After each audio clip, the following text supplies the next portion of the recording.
കേരളത്തിന്റെ കടമെടുപ്പ് പരിധി വീണ്ടും കുറച്ചിരിക്കുകയാണ് കേന്ദ്രം. ജനുവരി, ഫെബ്രുവരി, മാർച്ച് മാസത്തിലെ 5944 കോടി വെട്ടിക്കുറച്ചിരിക്കുകയാണ്. കിഫ്ബിയും പെൻഷൻ കമ്പനിയും അധിക തുക വായ്പ എടുത്തു എന്നാണ് കേന്ദ്രത്തിന്റെ വിശദീകരണം. റഹീസ് തുടരുന്നുണ്ട്.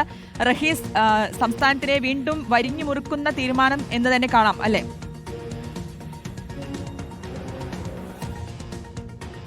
ഏറ്റവും പ്രധാനപ്പെട്ട ഒരു പ്രശ്നം സംസ്ഥാന സർക്കാരിൻ്റെ അവസാന വർഷങ്ങളാണ്.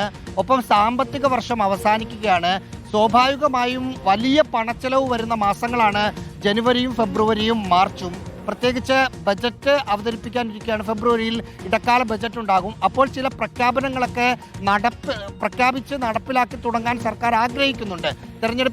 തദ്ദേശ തെരഞ്ഞെടുപ്പിലെ തോൽവി കൂടി ആ തരത്തിൽ മറികടക്കുക എന്ന ആലോചനയുണ്ട്. അതിന് പണം വേണം. പക്ഷേ അവിടെയാണ് കേന്ദ്രത്തിൻ്റെ വെട്ട് വന്നിരിക്കുന്നത്. 12,516 കോടി രൂപയായിരുന്നു നമുക്ക് അടുത്ത 3 മാസം കടമെടുക്കാൻ പറ്റുന്നുണ്ടായിരുന്നത്. പക്ഷേ അതിൽ നിന്ന് 5,944 കോടി രൂപയാണ് വെട്ടിക്കുറച്ചത്. ഇത് സംബന്ധിച്ച കത്ത് ധനവകുപ്പിന് ലഭിച്ചിട്ടുണ്ട്. ഇനി 6,572 കോടി രൂപ മാത്രമേ കടമെടുക്കാൻ പറ്റുകയുള്ളൂ. കിഫ്ബിയും പെൻഷൻ കമ്പനിയും വഴി കൂടുതൽ പണം, നേരത്തെ നിശ്ചയിച്ചതിനേക്കാൾ പണം അധികമായി കേരളം എടുത്തു. അതുകൊണ്ട് അത് കേരളത്തിൻ്റെ മൊത്തത്തിലുള്ള കടമെടുപ്പ് പരിധിയിൽ നിന്ന് കുറയ്ക്കുകയാണ് എന്നതാണ് കേന്ദ്രത്തിൻ്റെ കത്ത്. ശ്രുതി. ശരി, റഹീസ് റഷീദാണ് വിശദാംശങ്ങൾ നൽകിയത്.